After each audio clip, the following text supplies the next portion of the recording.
आज हम बात करेंगे अपनी वीडियो में मोर और मोरनी की एक ऐसी सच्ची कहानी के बारे में जिसके बारे में शायद ही आपने सोचा होगा या सुना होगा। जी हाँ, मोर और मोरनी की एक ऐसी पवित्र प्रेम कहानी जिसको सारी दुनिया जानती है, क्योंकि कुछ कहानियाँ ऐसी होती हैं जो दुनिया के लिए मिसाल बन जाती हैं।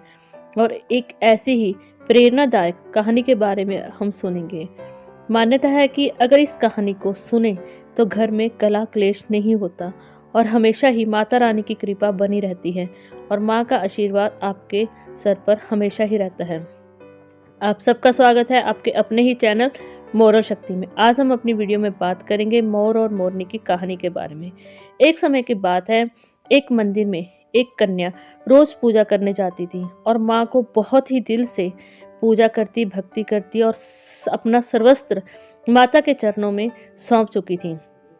एक समय जब वह मंदिर में पूजा कर रही थी, तभी मंदिर में एक लड़का आता है।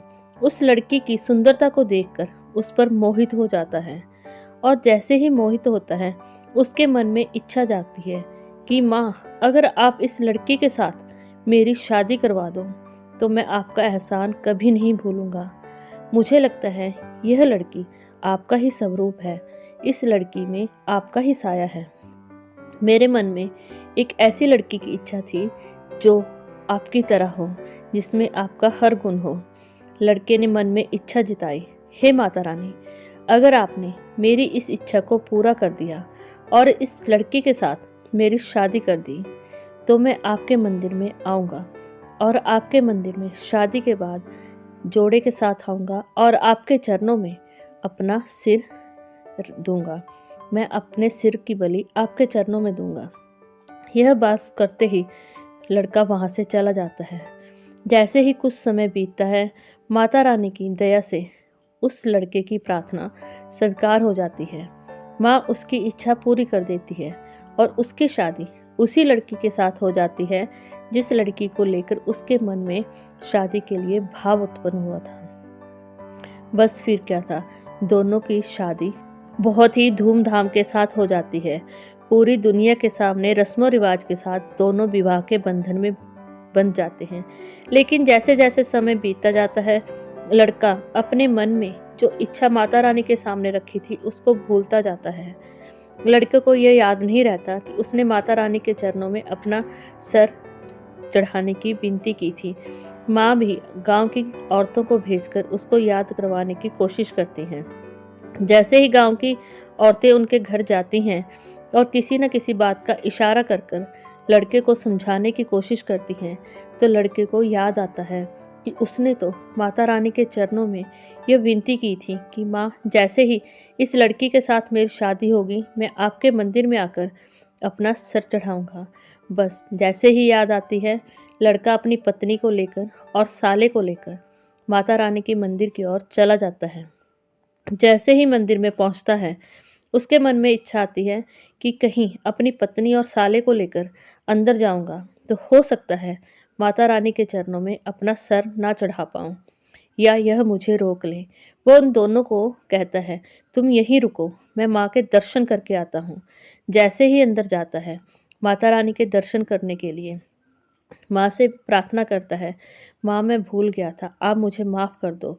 और माता रानी को नमस्कार कर उनकी पूजा कर माता की तलवार उठाकर अपना सर धड़ से अलग कर देता है।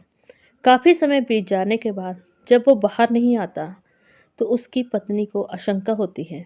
वह कहती है, भैया तुम देख के आओ, वो अभी तक बाहर क्यों नहीं आ रहे, मुझे डर लग रहा है। उसकी बात सुनकर उसका भाई भी अंदर जाता है। जैसे ही उसका भाई अंदर जाता है, वो नज़ारा देखकर हैरान हो जाता है। उसको कुछ समझ नहीं आ रहा अब क्या करे। वो बहुत ही परेशान हो जाता है। उसको लगता है कि वो कैसे अपनी बहन से जाकर यह कह दे कि तुम्हारा पति अंदर अपना सर माँ के चरणों में चढ़ा चुका है। उसको कुछ समझने में ही आता और वो क्या करता है, अपना सर भी माँ की ही तलवार से काटकर माता रानी के चरणों में चढ़ा देता है। जब बहुत समय हो जाता है तो लड़की के मन में होता है, ना तो पति बाहर आए ना ही भाई बाहर आए। माता रानी, कैसा मंदिर है, जो भी तेरे दर्शन के लिए जा रहा है वो बाहर क्यों नहीं आ रहा। जो जा रहा है वो अंदर ही क्यों रह रहा है।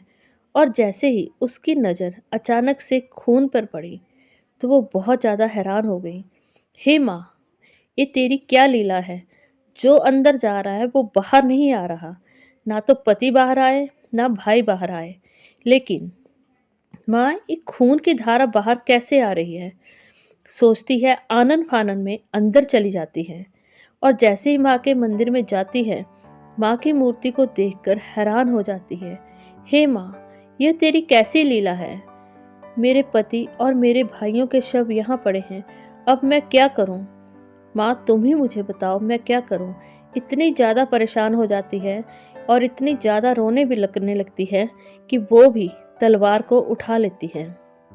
उसके मन में आता है कि अगर मेरा भाई नहीं है, मेरा पति नहीं है, तो मैं जिंदा रहकर क्या करूँगी? जैसे ही वह तलवार को उठाती है, ठीक उसी समय माता रानी की मूर्ति से आवाज़ आती है, हे बेटी, रुको, तुम यह क्या कर रही हो? परेशान मत हो। तुम ऐसा करो कि इन दोनों का सर इनके धड़ के साथ लगा दो। जैसे ही लड़की आनन फानन में करती है, एक गलती कर बैठती है। भाई का सर पति के धड़ के साथ लगा देती है और पति का सर भाई के धड़ के साथ लगा देती है। उससे गलती तो हो जाती है और उनका शरीर वैसे ही जुड़ जाता है। लड़की बहुत ज़्यादा परेशान हो जाती है। हे माँ, ये क्या कर दिया? अब मैं किसको अपना भाई कहूँ और किसको अपना पति कहूँ? माँ, मेरी भी इच्छा है कि मेरा भी परिवार हो, मेरे भी बच्चे हों। अब इनके साथ मैं कैसे जीवन व्यतीत करूँ? तुम ही बताओ माँ, मैं पति को किसको मानूँ और भाई किसको मानूँ? पति के साथ रहते हुए भी मैं पति की नहीं हो पाऊँगी और भाई के साथ रहते हुए भी मैं भाई को भाई नहीं समझ पाऊँगी। माँ, इस विलंबना से आप ही मुझे दूर करो, नहीं तो मैं अपने प्राण यहीं त्याग दूंगी। जैसे ही माता रानी ने सुना, माँ ने उसको कहा, बेटा, तू जैसा चाहती है वैसा ही होगा। तुझे संतान की प्राप्ति चाहिए। तुम चाहती हो कि तुम भी माँ बनो, तुम्हारा भी परिवार हो। मैं तुम्हें आशीर्वाद देती हूँ कि तुम्हारा बहुत जल्द अच्छा परिवार होगा, लेकिन तुम्हें यह देह त्यागनी होगी।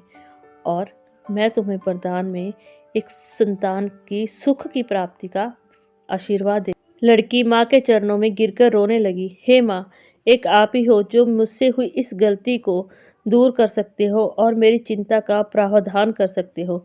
माता रानी ने उसको आशीर्वाद दिया और उसको मोरनी बना दिया और जिस शरीर के साथ उसके पति का सर लगा हुआ था उसको मोर बना दिया।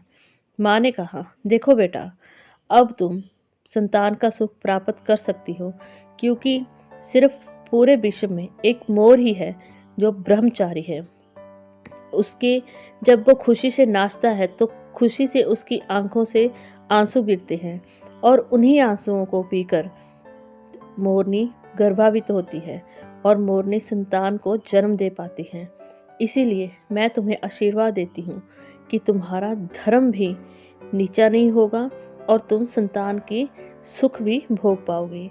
जैसे ही मोर खुशी के मारे नाचेगा, उसकी आंखों से आंसू गिरेंगे। तुम उन आंसुओं को पीकर गर्भ धारण कर सकती हो और तुम संतान का सुख प्राप्त कर सकती हो।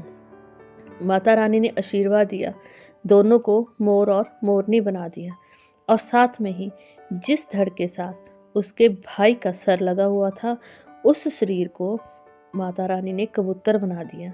इस तरह उन तीनों के शरीर को वहाँ से मुक्ति मिली और माता रानी के आशीर्वाद से एक नया जन्म मिला। इसी साथ कुछ समय पश्चात माता रानी की कृपा से मोरनी को संतान का सुख प्राप्त हुआ। और यह थी दोस्तों मोर और मोरनी की एक सच्ची कहानी। आपको यह कहानी कैसी लगी प्लीज़ कमेंट करके ज़रूर बताएं। अगर आप मेरे चैनल पर नए हैं तो प्लीज़ चैनल को करें लाइक, वीडियो करें शेयर और साथ में चैनल को सब्सक्राइब करना